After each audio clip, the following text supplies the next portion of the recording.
ஆச்சி பாதாம் ட்ரிங்க். ஆச்சி பாதாம் ட்ரிங்க் ஒன்னு வாங்குனா ஒன்னு ஃப்ரீ. சம்மர் ஹாலிடேஸ் வந்தாச்சு, நம்ம ஜிடி ஹாலிடேஸும் வந்தாச்சு.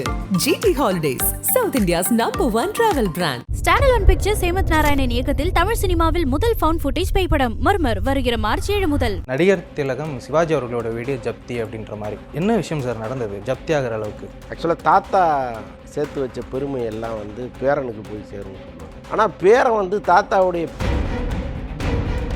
நயன்தாரா அவர்கள் வந்துட்டு ஒரு ஸ்டேட்மெண்ட் விட்டுருக்காங்க, என்ன யாரும் லேடி சூப்பர் ஸ்டார்னு கூப்பிடாதீங்கன்னு. திடீர்னு இந்த ஒரு விஷயத்த அவங்க ஏன் ரைஸ் பண்ணணும்? எதுவும் ப்ராப்ளம் எதுவும் நடந்ததுனால இப்போ திடீர்னு அவங்க அப்படி சொல்கிறாங்க? ஆக்சுவலாக நான் என்ன இதில் நினைக்கிறேன் அப்படின்னா, தனுஷும் அஜித்தும் சேர்ந்து ஒரு படம் பண்ணுறதா நேற்று ஒரு தகவல் நம்ம வலைத்தளத்தில் சொன்னோம். இப்போ தனுஷுக்கு வந்து ஒரு பெரிய பேர் கிடைக்கிற மாதிரி ஒரு சூழல் வந்து கிட்டத்தட்ட ஒரு 2-3 மணி நேரமாக சோசியல் மீடியாவில் இருக்கும்பொழுது திடீர்னு அதை டைவெர்ட் பண்ணணும். அதில் ஒரு தனுஷ் அண்ட் ஏகே அவர்களுடைய காம்போ திடீர்னு இந்த ஒரு விஷயம் நடக்குது. இது எதனால் இந்த ஒரு ரூமர் வந்துட்டு இருக்கு? ரூமர் கிடையாது, அது உண்மைதான். ஃபோனில் பேசியிருக்காரு. அஜித்துக்கு ஒரு லைன் ஒன்று சொல்லியிருக்காரு. அஜித் வந்து அது ரொம்ப பிடிச்சிருக்கு அப்படின்னு சொல்லி நீங்கள் டெவலப் பண்ணுங்கள், நான் முழு கதையையும். இவ்வளோ வருஷமாக அஜித் அவர்களுடைய அந்த டீசர் வியூஸாக இருக்கட்டும், லைக்ஸாக இருக்கட்டும் பெரிய அளவில் இல்லை. பட் ஒரு கமர்ஷியல் படம்னு வந்தோடனே விஜய் படத்தோடைய ரெக்கார்ட்ஸ் எல்லாத்தையும் பிரேக் பண்ணுது வெறும் டீசர் அந்த யூடியூப்லேயே. ஸோ கலெக்ஷன் வைஸாகவும் இது ஒரு மிகப்பெரிய வரவேற்பாக இருக்குமா? நிச்சயமாக டீசரில் பார்த்தது படத்தில் இருந்ததுன்னா பெரிய ஹிட் ஆகும் படம். ஏன்னா டீசருங்கிறது வந்து ஒரு. வணக்கம் சார். வணக்கம். எப்படி சார் இருக்கீங்க? நல்லா இருக்கேன் சார். சமீபத்தில் ஒரு பெரிய நியூஸ், நடிகர் திலகம் சிவாஜி அவர்களோட வீடியோ ஜப்தி அப்படின்ற மாதிரி என்ன விஷயம் சார் நடந்தது ஜப்தி ஆகிற அளவுக்கு? ஆக்சுவலாக தாத்தா சேர்த்து வச்ச பெருமை எல்லாம் வந்து பேரனுக்கு போய் சேரும்னு சொல்லுவாங்க. பெருமை, புண்ணியம், சொத்து எல்லாமே பேரனுக்கு போய் சேரும்னு சொல்லுவாங்க. ஆனால் பேரன் வந்து தாத்தாவுடைய பெருமையை கெடுக்கிற மாதிரி சில வேலைகள்லாம் செஞ்சிட்டார். அதுதான் இந்த பிரச்சனையினுடைய ஒரு வரி செய்தி.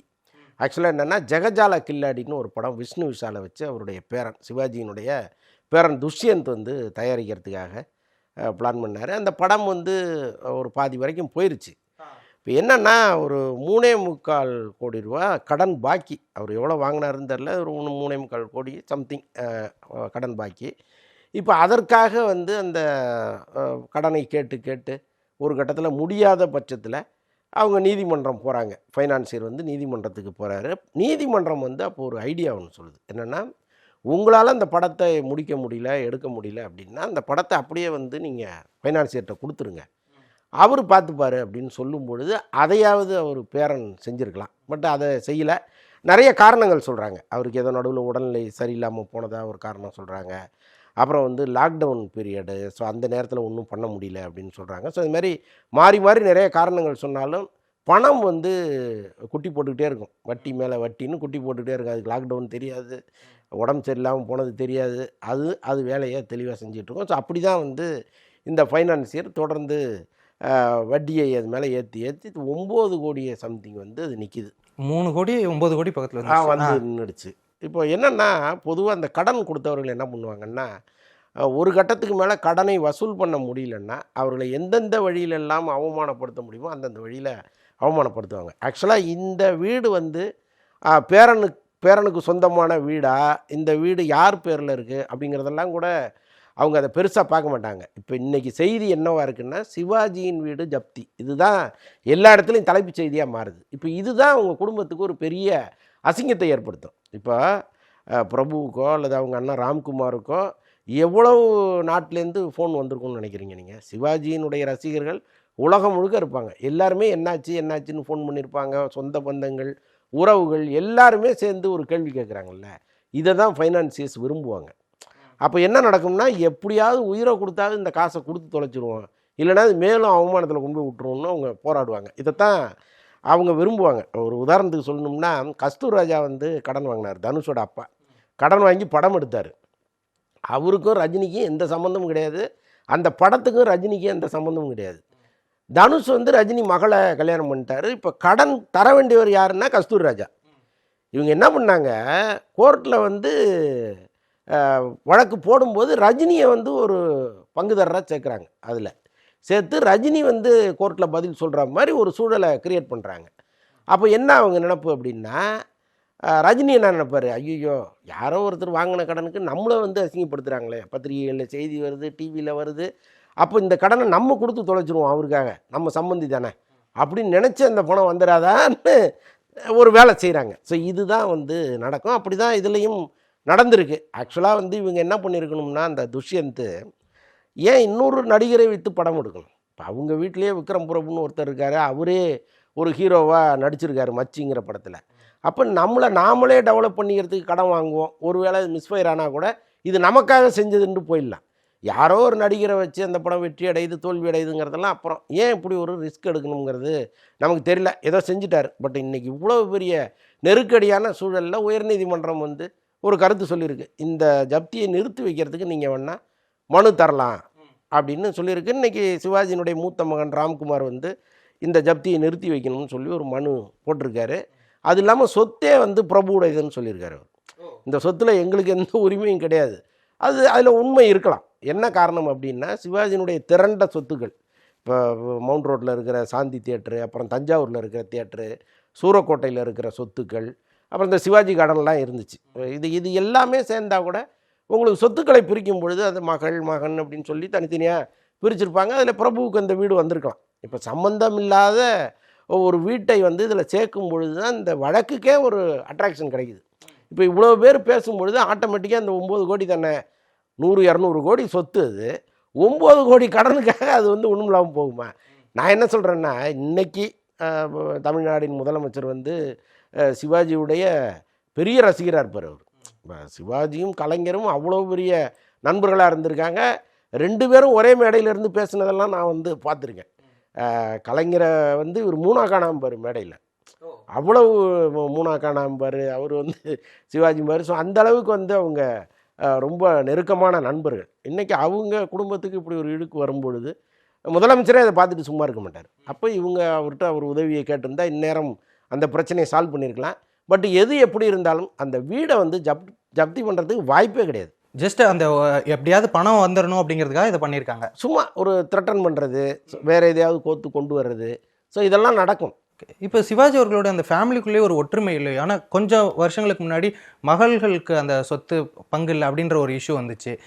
தென் வந்துட்டு இப்படி ஒரு விஷயம் நடக்குது அப்படின்னா டேரெக்டாகவே உதவி போயிட்டு சித்தப்பாவான பிரபு அவர்கள்ட்ட கேட்டிருக்கலாம், இல்லை விக்ரம் பிரபு அவர்கள்ட்ட கேட்டிருக்கலாம், தன் தம்பியான விக்ரம் பிரபு. ஸோ அவங்களுக்குள்ள ஒரு ஒற்றுமை இல்லாமல் இருக்கும் அந்த குடும்பம். இல்லை, அது கட்டாயமாக இருக்கும்ல. இப்போ ஒரு கூட்டு குடும்பம், ஒரு சாதாரணமாக 4-5 பேர் இருக்கிற கூட்டு குடும்பத்திலே நிறைய பிரச்சனைகள் இருக்கும். இந்த குடும்பங்கிறது மிகப்பெரிய கூட்டு குடும்பம். சினிமாவில் கூட அப்படி ஒரு கூட்டு குடும்பத்தை நீங்கள் காமிக்க முடியாது. ஒரு 20-30 பேர் ஒன்றா இருந்த வீடு அது ஒரு காலத்தில்.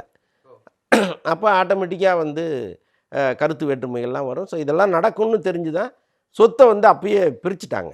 இன்னொன்று வந்து இப்போ மகள்களுக்கு சொத்து கொடுக்கல, அவங்க கோர்ட்டுக்கெல்லாம் போனாங்க. இப்போ அவங்க தரப்பில் விசாரிக்கும் போது அவங்க ஒரு நியாயமான காரணத்தை சொல்கிறாங்க.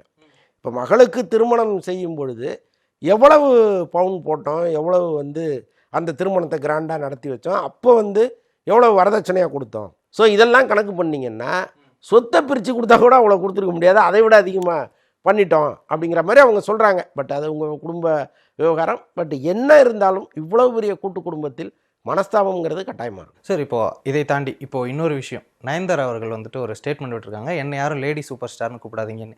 திடீர்னு இந்த ஒரு விஷயத்த அவங்க ஏன் ரைஸ் பண்ணணும்? எதுவும் ப்ராப்ளம் எதுவும் நடந்ததுனால இப்போ திடீர்னு அவங்க அப்படி சொல்கிறாங்களா? ஒரு ப்ராப்ளமும் கிடையாதுங்க. அவங்க வந்து ஆக்சுவலாக நான் என்ன அதில் நினைக்கிறேன் அப்படின்னா, தனுஷும் அஜித்தும் சேர்ந்து ஒரு படம் பண்ணுறதா நேற்று ஒரு தகவல் ஒன்று நம்ம வலைபேச்சில் சொன்னோம். அதுக்கப்புறம் அது பயங்கர வைரலாக போயிட்டுருக்கு. இப்போ தனுஷுக்கு வந்து ஒரு பெரிய பேர் கிடைக்கிற மாதிரி ஒரு சூழல் வந்து கிட்டத்தட்ட ஒரு 2-3 மணி நேரமாக சோசியல் மீடியாவில் இருக்கும் பொழுது திடீர்னு அதை டைவெர்ட் பண்ணணும், அதில் ஒரு அற்ப சந்தோஷம்னு வச்சிங்களேன். ஸோ அதனால் வந்து அந்த இதை வெளியிட்டிருக்கலாங்கிறது என்னுடைய கருத்து. ரொம்ப பேசிக்கலாகவே பார்த்தா அவங்கள யாருமே லேடி சூப்பர் ஸ்டார்னு எங்கேயுமே குறிப்பிடுறது கிடையாது. இன்னொன்று, அவங்க நிறையா பொது நிகழ்ச்சிகளுக்கு போகிறாங்க, அங்கே வந்து லேடி சூப்பர் ஸ்டார்னு பேரை போட்டு போஸ்டர் அடிக்கிறாங்க, அல்லது எங்கேயாவது பேனர் வைக்கிறாங்கன்னா அவங்க சொல்கிறதுல ஒரு அர்த்தம் இருக்குது. அதையும் அவங்க செய்கிறதில்ல. அப்படி இருக்கிற பட்சத்தில் இப்போ வந்து சொல்ல வேண்டிய அவசியம் என்னென்னா, எனக்கு தெரிந்து இதுவாக தான் இருக்கும். தனுஷ் அவர்களோட பேர் அடிக்கடி அடிபட்டு இருக்கு. ஸோ நம்ம இப்போ தனுஷும் அஜித்தும் சேர்ந்து படம் பண்ணுறாங்கங்கிறது எவ்வளோ வைரலான செய்தி. இப்போ இந்த செய்தியினுடைய தொடர்ச்சியாக ஒரு 3 நாள் 4 நாள் இதை பற்றியே பேசுனாங்கன்னு வைங்களேன், அது அவங்களுக்கு கொஞ்சம் இரிட்டேட்டிங்காக கூட இருக்கலாம். அப்போ அவங்க என்ன பண்ணுறாங்க, இந்த செய்தியை மடைமாற்றுவதற்காக நாம் ஒரு வேலை செய்வோம் அப்படின்னு சொல்லி திடீர்னு 7 மணிக்கு வருது. அது எப்போவுமே அறிக்கை எப்போ வரும்? ஒரு அவசரமான பிரச்சனைன்னா நீங்கள் வந்து ஒரு 7 மணியோ 10 மணியோ 1 மணியோ கூட கொடுக்கலாம். இது அவசரமான விஷயமே கிடையாது. இதை காலையில் கூட நிதானமாக நீங்கள் மறுநாள் காலையில் 10 மணிக்கு கூட வெளியிடலாம். அப்போ அவசரமாக நீங்கள் 7 மணிக்கு வெளியிட வேண்டிய அவசியம் என்னங்கிறது தானே. ஆனால் இன்னொரு இடத்துல வந்துட்டு இவங்களே வந்துட்டு நிறைய படங்களில் வந்து லேடி சூப்பர் ஸ்டார்னு போடுங்க. ஏன் அண்ணாத்த படத்தில் சூப்பர் ஸ்டார் அவர்கள் கூட நடிக்கிறாங்க, அதுலேயுமே இவங்களோட டைட்டில் வந்து லேடி சூப்பர் ஸ்டார். அது அவங்க வந்து வலுக்கட்டாயமாக கேட்டதாக கூட நம்ம நிறைய செய்திகள் அக்ரிமெண்ட்லேயே அவங்க குறிப்பிடுறாங்களாமே. நீங்கள் தயாரிப்பாளரோட அக்ரிமெண்ட் போடும்பொழுது அதில் வந்து டைட்டிலில் நீங்கள் லேடி சூப்பர் ஸ்டார்னு போடணும் அப்படிங்கிற ஒரு வார்த்தையே மென்ஷன் பண்ணுறாங்க. அதே மாதிரி நான் ப்ரொமோஷனுக்கு வரமாட்டேன்னு மென்ஷன் பண்ணுவாங்கல்ல, அந்த மாதிரி இதையும் ஒரு காலமாக சேர்க்குறாங்க அவங்க. அப்படி ஒரு காலத்தில் பண்ணவங்க தான். இப்போ திடீர்னு என்ன அவங்களுக்கு எந்த போதி மரத்தில் உட்காந்தாங்க, எங்கே அது ஞானம் கிடைச்சதுன்னு தெரியல. இன்னும் நான் என்ன நினைக்கிறேன்னா, இப்போ ஒரு காரணம் இதுவாக இருக்கலாம். இன்னொரு காரணம் வந்து இப்போ அஜித் வந்து என்ன ஏகேன்னு கூப்பிடுங்க, அஜித் குமார்னு கூப்பிடுங்க, அல்டிமேட் ஸ்டார்னோ தலைன்னு என்னை கூப்பிடாதீங்க அப்படின்னு அவர் சொல்கிறாரு. இப்போ பெரும்பாலும் இப்போ பெரிய சூர்யா வந்து பட்டப்பேர் எதுவும் போட்டுக்கிறது இல்லை, தனுஷ் பெருசாக போட்டுக்கிறது இல்லை, சிம்பு போட்டுக்கிறது இல்லை, சிவகார்த்திகேயன் போட்டுக்கிறது இல்லை. ஸோ இப்போ இவங்கெல்லாம் போட்டுக்காத போய் உங்களுக்கு ஒரு லிஃப்ட் ஒன்று இருக்குது, அது சென்டிமெண்ட்டாகவே நம்ம எதுக்கு ஒன்று போட்டுக்கணும்னு நினச்சிருக்கலாம். ஸோ ஏதோ ஒரு காரணம் இருக்குது. அது வந்து இந்த மாதிரி காரணங்களாக இருக்குமோன்னு நான் யூகிக்கிறேன். அது என்னங்கிறத அவங்க தான் சொல்லணும். சார் இப்போ பேசும்போது இந்த ஒரு விஷயம், தனுஷ் அண்ட் ஏகே அவர்களுடைய காம்போ, இது எப்படி சார் திடீர்னு இந்த ஒரு விஷயம், அதாவது கொஞ்சமாவது ஒரு பஸ்ஸுன்னு இதாக வந்துட்டு இருக்கணும், திடீர்னு இந்த ஒரு விஷயம் நடக்குது, இது எதனால் இந்த ஒரு ரூமர் வந்துட்டு இருக்கு? ரூமர் கிடையாது, அது உண்மைதான். அது பேச்சுவார்த்தை எதுவும் போச்சா? போச்சு. ஆக்சுவலாக இவர் வந்து ஃபோனில் பேசியிருக்காரு தனுஷ் அவர்கள். ஆமாம், ஃபோனில் பேசியிருக்காரு. அஜித்துக்கு ஒரு லைன் ஒன்று சொல்லியிருக்காரு. அஜித் வந்து ரொம்ப பிடிச்சிருக்கு அப்படின்னு சொல்லி நீங்கள் டெவலப் பண்ணுங்கள், நான் முழு கதையையும் அடுத்த மாதம் சென்னை வரும்போது கேட்குறேன்னு சொல்லியிருக்காரு. ஆக்சுவலாக அடுத்த மாதம் சென்னை வராரு. அவர் அங்கே கார் ரேஸில் இருக்கும்போது நடுவில் ஏதோ ஒரு முக்கியமான வேலையாக சென்னை வராரு போடுறது. ஒரு நாள் 2 நாள் வருவார்னு நினைக்கிறேன். ஸோ அதில் வந்து நான் நிச்சயமாக உங்கள்கிட்ட கதை கேட்குறேன்னு சொல்லியிருக்காரு. தனுஷ் தரப்பில் ரொம்ப உற்சாகமாக இருக்காங்க. அந்த கதை தயாரிக்கிற வேலை நடந்துகிட்டு இருக்கு படுபயங்கரமாக. ஓகே, அதாவது குட் பேட் அக்லிக்கு அடுத்த படம் தனுஷ் அவர்களுடைய படமாக கூட சொல்ல முடியாது. என்னப்பா ஆதிக் ரவிச்சந்திரன் மேலே அவருக்கு ஒரு பெரிய அன்பு வந்துருச்சு. இந்த ஆஃப்டர் டீசர் அது ஒரு வேர்ல்டு வைடு அதுக்கு ஒரு ரெஸ்பான்ஸ் வந்தது பிறகு ஆதிக் ரவிச்சந்திரன் மேலே அவருக்கு வந்து ஒரு இனம் புரியாத ஒரு அன்பு வந்திருக்குன்னு சொல்கிறாங்க. ஸோ அவர் வந்து ரொம்ப பாராட்டி பேசுனதெல்லாம் சொல்கிறாங்க. நம்ம மீண்டும் இணைவோம்னு அவர் ரொம்ப ஆத்தென்டிக்காக சொல்லியிருக்காரு. ஒருவேளை இந்த குட் பேட் அக்லினுடைய ரிசல்ட் வந்து தாறுமாறாக இருந்ததுன்னா இமீடியட்டாக ரிப்பீட் பண்ணுவாருங்கிற மாதிரி சொல்கிறாங்க. அதுக்கிடையில் தனுஷனுடைய கதை அதை விட அல்டிமேட்டாக இருந்துன்னு வைங்களேன், வாங்க போகலான்னு கூட போகிறதுக்கு வாய்ப்பு இருக்குது. பட் தனுஷ் வந்து தயாராக இருக்கார். எதனால் சார் இப்படி ஒரு ஃப்ரெஷ்ஷான காம்போ? தனுஷ் அவர்களே ஒரு பெரிய ஹீரோ அப்படிங்கும் போது அவர் இன்னொரு பெரிய ஹீரோ வச்சுட்டு நம்ம ஒரு படம் பண்ணலாம் அப்படின்ற அந்த தாட்டை நீங்கள் எப்படி பார்க்குறீங்க? தனுஷ் வந்து அவருடைய நீண்ட கால ஆசைங்க டைரக்டர் ஆகணும்னு. அவங்க அப்பா டைரக்டர், அண்ணன் டைரக்டர், ஸோ அதெல்லாம் பார்த்துட்டு வந்தவர் தானே அவர் நடிகராக வந்து ஒரு பக்கம் ஒரு பெரிய இடத்த பிடிச்சா கூட அந்த டைரக்டருங்கிற ஒரு அறிப்பு உள்ளுக்குள்ளே அவருக்கு இருந்துகிட்டே இருக்குது. இன்னொன்று அதை பர்ஃபெக்டாக பண்ணுறாரு. இப்போ ராயன், இட்லி கடை, நடுவில் வந்து இந்த படம் வந்து இப்போ நீக்கு வந்து அது அவர் எடுக்கும்போதே அது வந்து வேறு மாதிரி எடுத்துட்டார். அவர் ஜாலியாக வாங்க, ஜாலியாக போங்க, டோன்ட் டென்ஷன் அப்படிங்கிற மாதிரி ஒரு படத்தை அவர் எடுத்துட்டார். அது சௌந்தர்ய ரஜினிகாந்த் தான் ஃபஸ்ட்டு எடுக்க வேண்டியதாக இருந்ததுன்ற கூட ஒரு நியூஸ் இருக்குல்ல? இருக்கலாம், நமக்கு தெரியல. பட் இவர் வந்து அதில் ஒரு டென்ஷன் பெருசாக அவர் வச்சுக்கல. அவங்க அக்கா பையனை ஹீரோ ஆக்கணும், அதுக்கு ஒரு விசிட்டிங் கார்டு வேணுங்கிறதுக்காக எடுக்கப்பட்ட படம். அதுக்கப்புறம் அவருக்கான லைனை போய் இவர் உருவாக்கி வச்சுருக்காரு. வெற்றிமாறன்ட்ட பேசியிருக்காரு, மாரி செல்வராஜ்கிட்ட பேசியிருக்காரு. எப்படியோ அவங்க அக்கா பையனை ஒரு இடத்துக்கு கொண்டு வந்துருங்கன்னா அவங்கள்ட்டலாம் அஷூரன்ஸ் வாங்கி வச்சுருக்காரு. ஸோ அது தனி. பட் ஒரு கமர்ஷியல் டைரக்டராக அவர் ஜெயிச்சிட்டார். இட்லி கடை சரி, இட்லி கடை வந்து ரொம்ப பிரமாதமாக சொல்லிகிட்டு இருக்காங்க. இண்டஸ்ட்ரியில் படத்தை பார்த்த பல பேர் வந்து எப்படி இந்த இப்போ ரீசெண்டாக வந்த டிராகன் படத்தை பெரிய அளவுக்கு பேசுனாங்களோ வர்றதுக்கு முன்னாடி, அதே மாதிரி இட்லி கடையும் பேச ஆரம்பிச்சிட்டாங்க. ஸோ அந்த அளவுக்கு அந்த படம் நல்லா வந்திருக்கு. ஸோ இப்போ ஆட்டோமேட்டிக்காகவே அஜித்திட்ட கதை சொல்லணுங்கிற ஒரு எண்ணம் உங்களுக்கு வரும். ஏன்னா இன்றைக்கி டாப்பில் யார் இருக்காங்களோ அவங்களுக்கு கதை சொல்லணும். இன்னொன்று, ஏற்கனவே ரஜினியை வைத்து படம் பண்ணணுங்கிற எண்ணம் தனுஷுக்கு இருந்துச்சு. ரஜினி படத்திலே நடிக்கணுங்கிற ஆசையெல்லாம் இருந்துச்சு. ஆனால் அன்னைக்கு ரஜினி அதுக்கு பெருசாக ரெஸ்பாண்ட் பண்ணலை. காலா படத்திலேயே நாம் ஒரு கேரக்டர் பண்ணணும்னு அவர் நினச்சார் தனுஷ். அன்றைக்கி அதுக்கு அவர் இடம் கொடுக்கல, ரஜினி இடம் கொடுக்கல. அதுக்கப்புறம் ரஜினியை வச்சு டைரக்ட் பண்ணணுங்கிற ஆசையெல்லாம் இவருக்குள்ளே இருக்குது. எதிர்காலத்தில் நடப்பதற்கும் வாய்ப்புகள் நிறையா இருக்குது. பட்டு ஒரு பெரிய ஹீரோவை நம்ம பண்ணணும்னு நினைக்கும் பொழுது இன்றைக்கி விஜயை போய் அப்ரோச் பண்ண முடியாது. அவர் அரசியலுக்கு போயிட்டார். அடுத்த இடத்துல பெரிய இடத்துல இருக்கிறவர் அஜித் தான். ஸோ அதனால் அங்கே போயிருக்காரு. அது பாசிட்டிவாக போயிட்டுருக்கு. சார் இப்போ ஆல்ரெடி வந்துட்டு முன்ன படம் ஆரம்பித்து ட்ராப் ஆன படம் வந்து செல்வராகவன் அவர்கள் டைரக்டர், தனுஷ், அஜித் அண்ட் பரத் 3 பேரையும் வச்சுட்டு ஒரு படம் எடுக்க வேண்டியதாக முன்னே இருந்தது. அந்த கதையை தான் இப்போ கையில் எடுத்துட்டு அஜித் அவர்கள்ட்ட மறுபடியும் போயிருக்காரோ தனுஷ் அப்படின்ற ஒரு பொருளை கூட இல்லைங்க, அப்படியெல்லாம் இருக்குண்ணே. என்ன கதை பஞ்சமா என்ன, அதெல்லாம் ஒன்றும் கிடையாது. இன்னொன்று நீங்கள் சொல்கிற காலகட்டம் எப்போ கிமு 2005 காலத்தில் நீங்கள் சொல்லிடுறீங்க. அதெல்லாம் இன்றைக்கி ஒர்க் அவுட்டே ஆகாதுன்னு வச்சிங்களேன். இன்றைக்கி தனுஷ் ஃப்ரெஷ்ஷாக ஒரு கதையை தான் உருவாக்காரு. இன்னொன்று, இப்போ நான் கதையை உருவாக்குறேன் அதுக்கு டைம் கொடுங்கன்னு கேட்டு தானே அந்த 1 மாதம் எடுத்துக்கிறாங்க. ஒரு லைன் தானே அவர் சொல்லியிருக்காரு.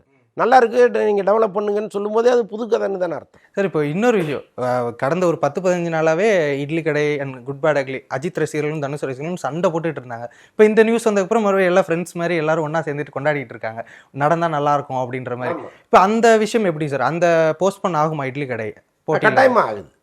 கட்டாயமாக ஆகுது. குட் பேட் அக்லி சோலோ சொன்ன டேட்டில் வருது, இது தள்ளி போகுது. சார் அப்படி சோலோ ரிலீஸ் ஆனால் குட் பேட் அக்லிக்கு கிடைக்கிற இப்போ இவ்வளோ வருஷமாக அஜித் அவர்களுடைய அந்த டீசர் வியூஸாக இருக்கட்டும் லைக்ஸாக இருக்கட்டும் பெரிய அளவில் இல்லை. பட் ஒரு கமர்ஷியல் படம்னு வந்தோடனே விஜய் படத்தோடைய ரெக்கார்ட்ஸ் எல்லாத்தையும் பிரேக் பண்ணுது வெறும் டீசர் அந்த யூடியூப்லேயே. ஸோ கலெக்ஷன் வைஸாகவும் இது ஒரு மிகப்பெரிய வரவேற்பாக இருக்குமா? நிச்சயமாக டீசரில் பார்த்தது படத்தில் இருந்ததுன்னா பெரிய ஹிட் ஆகும் படம். ஏன்னா டீசருங்கிறது வந்து ஒரு சின்ன ஒரு இது தானே, மொத்த படத்துலேருந்து கொஞ்சம் எடுத்து போடுறது தானே. முழு படமுமே வந்து ஒரு கமர்ஷியல் படமாக இருந்து ஒரு ஒரு அஜித் ரசிகர்களை வந்து கொண்டாட வைக்கிற படமாக இருந்ததுன்னு வைங்க, அதோடைய வெற்றியை நீங்கள் தடுக்கவே முடியாது. எல்லா காட்சிகளுமே கிட்டத்தட்ட அந்த குஸ்பம் காட்சிகளாக இருந்ததுன்னா அது வேறு மாதிரி போயிடும். அதுக்காக படம் முழுக்க பில்டப் கொடுத்துட்டே நீங்கள் இருக்க முடியாது, அது வேறு. ஆனால் அந்த சுவாரஸ்யமான திருப்பங்கள் படத்தில் நிறையா இருக்குது, ஒரு சஸ்பென்ஸ் இருக்குது. அதே மாதிரி அஜித்தினுடைய அந்த ஃபைட்டு, அவருடைய அந்த அலட்சியமான ஒரு பார்வை ஸ்டைலு, இது எல்லாமே இந்த டீசரில் நம்ம பார்க்குறோம். இப்போ இது வந்து அங்கங்கே ப்ளேஸ் பண்ணாலே அந்த படம் பெரிய ஹிட் ஆயிரும். அது மாதிரி இருக்கணும். இப்போ இந்த குட் பேட் அக்லி டீசர் வந்தோடனே நிறைய பேர் வந்துட்டு இது வந்து ஒரு ஏஐ அப்படின்ற மாதிரி நிறைய பேர் சொன்னாங்க. நிறைய பேர் இது வந்து உண்மையான லுக் தான், அவர் உண்மையாகவே இழைச்சிருக்காரு.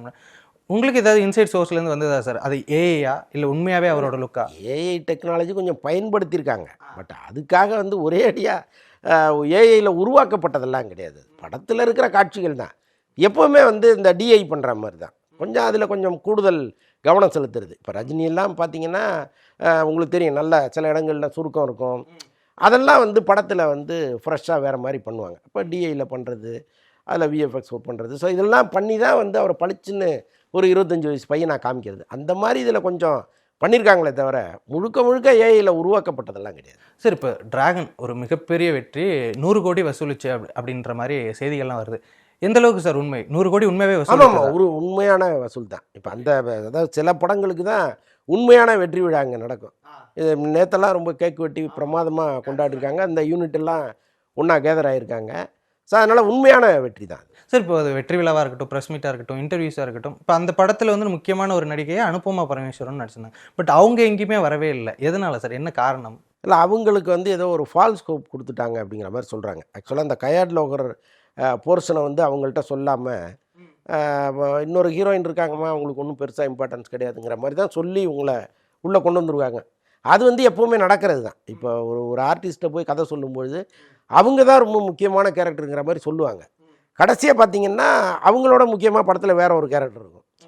படமாக வரும்போது தான் அவங்களுக்கு அது தெரியும். ஸோ அந்த மாதிரி தான் இவங்க ரொம்ப நம்பி இதில் வந்திருக்காங்க. அந்த கேரக்டர் உள்ளே வந்து இவங்களோட இம்பார்ட்டன்ஸே காலி பண்ணிடுச்சு. அதில் வந்து இவங்களுக்கு ஒரு பெரிய வருத்தம் போல் இருக்குது. ஸோ அதை வெளிப்படையாகவே யூனிட்ட பகிர்ந்ததெல்லாம் தகவல் இருக்குது. நீங்கள் வந்து என்ன ஏமாற்றிட்டீங்க, எனக்கு வந்து அப்படி இப்படின்னு சொல்லி கடைசியில் படத்தில் எனக்கு போர்ஷனே ரொம்ப கம்மியாயிடுச்சு, அந்த பொண்ணு போர்ஷன் தான் ரொம்ப அதிகமாக இருக்குது அப்படின்லாம் சொல்லி அவங்க வருத்தப்பட்டதெல்லாம் தகவல் இருக்குது. சார் இப்போ இந்த ஏஜிஎஸ் அப்படிங்கிற அந்த ப்ரொடக்ஷனோட லைனப் கிட்டத்தட்ட ஏகப்பட்ட படங்கள் இருக்குது. ஆனால் எது எப்பப்போ அப்படின்ற அந்த ஒரு விஷயம் இல்லாமல் இருக்குது. ஈவன் வந்துட்டு வெங்கட் பிரபு அண்ட் சிவகார்த்திகேயன் அவர்களுடைய படமும் சொல்லியிருந்தேன். ஈவன் தனி ஒருவன் 2 வந்து 1.5 வருஷத்துக்கு முன்னாடி அனௌன்ஸ் பண்ணாங்க. பட் இன்ன வரைக்கும் இதெல்லாம் என்ன மாதிரியான லைனப்பில் இருக்குது அவங்கள்ட்ட? ஆக்சுவலாக வந்து ஜெயம் ரவி தனி ஒருவன் பண்ணும்பொழுதே பெரிய செலவு வச்சுட்டாரு அப்படிங்கிற மாதிரி ஒரு சின்ன வருத்தம் ஒன்று இருந்திருக்கு. பட் இருந்தாலும் அந்த படத்தினுடைய வெற்றி வந்து அதெல்லாம் சரி பண்ணிடுச்சு. இன்னொன்று அவர் இவரை பற்றி ஜெயம்ராஜாவை பற்றி பேசும்பொழுது அவர் என்னென்னா ஒரு நிறைய எடுத்துருவார், அதுக்கப்புறம் வந்து உட்காந்து நறுக்குவார், பெரிய படமாக எடுப்பார் அப்படின்லாம் சொல்கிறாங்க. ஸோ இதெல்லாம் வந்து ஏஜிஎஸ் மாதிரியான ஒரு அது எப்படி சொல்கிறதுன்னா ரொம்ப கரெக்டாக படம் எடுக்கிற நிறுவனம். அது ரொம்ப அந்த கண்ணாப்னான்னு எடுத்து வெட்டி எறிகிறது போகிறது அந்த மாதிரிலாம் இல்லாமல் ரொம்ப தெளிவாக இருக்கிற ஒரு நிறுவனம். ஸோ அதெல்லாம் ரொம்ப பார்ப்பாங்க அவங்க. பட் இருந்தாலும் அந்த தனி ஒருவனுடைய வெற்றி வந்து பார்ட் 2 ஸ்டார்ட் பண்ணுறதுக்கு அவங்களுக்கு ஒரு பெரிய உதவியாக இருந்துச்சு. இப்போ என்னென்னா இவர் தயாராகணும், ஜெயம் ராஜா தயாராகி எப்போ சொன்னாலும் அதை அவங்க பண்ணுவாங்கன்னு வச்சுங்களேன். ஸோ அது அவங்கள பொறுத்தளவுக்கு இப்போ இந்த அவருடைய மகள்கள் பொறுப்பை எடுத்துக்கிட்ட பிறகு அப்பாவை விட ரொம்ப கிளவராக இருக்காங்க. அவங்க ரொம்ப தெளிவாக ஒவ்வொரு விஷயத்தையும் அவங்க பண்ணுறாங்க. இன்னொன்று ஒரு பெரிய பெண்கள் டீமே அங்கே இருக்குது அவங்களோட. ஸோ அவங்க ரொம்ப பர்ஃபெக்டாக எல்லாத்தையுமே பார்க்குறதுனால சரியாக வந்துக்கிட்டு இருக்கு. எதுலேயுமே அவங்க அவசரப்படுறதில்ல. இப்போ பிரதீப் ரங்கநாதனே அவங்களுக்கு இன்னொரு படம் நடித்து டைரக்ட் பண்ணி கொடுக்கணும். ஸோ அதுக்கு கூட அவர் வந்து டைம் கேட்குறாரு. ஓகே, நீங்கள் எவ்வளோ வேணாலும் டைம் எடுத்துங்க, படம் நல்லா வரணும் அப்படிங்கிற மாதிரி இருக்காங்க. ஸோ இந்த மாதிரி அந்த நிறுவனம் வந்து எதுக்கும் அவசரப்படாமல் இருக்கிறது தான் நல்லது. நீங்கள் அவசரமாக நம்ம அறிவிச்சிட்டோம், 4 பேர் கேட்குறாங்கங்கிறதுக்காக ஒரு படம் பண்ணிங்கன்னா அது பெருசாக வராது.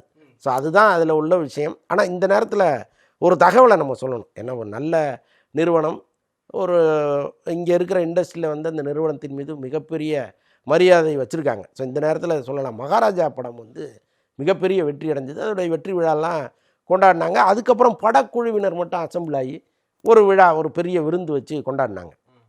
அப்போ என்ன பண்ணாங்கன்னா, பெரிய கலெக்ஷன் ஆகிடுச்சுல்ல, சொன்ன சம்பளத்தை விட எல்லாருக்குமே ஒரு 2 லட்சம் 3 லட்சம் கவரில் போட்டு கையில் கொடுத்துட்டாங்க வந்த எல்லாருக்குமே. அதில் வந்து கொஞ்சம் அப்படி ஒரு முக்கியமானவர்கள் அதுக்கப்புறம் ஒரு லெவலில் இருப்பாங்கள்ல, அவங்களுக்கு எல்லாமே ஒரு ஐஃபோன் ஒன்று கொடுத்துருக்குறாங்க. ஸோ இப்போ இந்த மகிழ்ச்சியை பகிர்ந்து கொள்வதுன்னு இருக்குல்ல, டேரக்டர் கார் கூட கொடுத்தாங்க. அதை தான் சொல்லுங்கள். அந்த மாதிரி வந்து டிராகனுடைய வெற்றியை இவங்க கொண்டாடினாங்க. கேக்கு மட்டும்தான் ஊட்டினாங்க, வேற ஒன்றும் கிடைக்கலையேங்கிற வருத்தம் வந்து பல பேருக்கு இருக்குது. அதை இந்த நேரத்தில் நம்ம இதன் மூலம் சொல்லுவோம், அந்த நிறுவனத்துக்கு நல்லா ஹாப்பியாக கொடுக்கட்டோங்கிறது தான். Okay sir. சார் நிறைய விஷயங்கள் பகிர்ந்துக்கிட்டீங்க. உங்களுடைய நேரத்திற்கும் கருத்திற்கும் நன்றி சார். நன்றி நன்றி. ஆச்சி பாதாம் ட்ரிங்க். ஆச்சி பாதாம் ட்ரிங்க் ஒன்னு வாங்கினா ஒன்னு ஃப்ரீ. சம்மர் ஹாலிடேஸ் வந்தாச்சு, நம்ம ஜிடி ஹாலிடேஸும் வந்தாச்சு. GT holidays, south India's #1 travel brand. ஸ்டாண்டல் ஒன் பிக்சர்ஸ் ஹேமந்த் நாராயணன் இயக்கத்தில் தமிழ் சினிமாவில் முதல் ஃபவுண்ட் ஃபுட்டேஜ் பேய்படம் மர்மர் வருகிற மார்ச் 7 முதல்.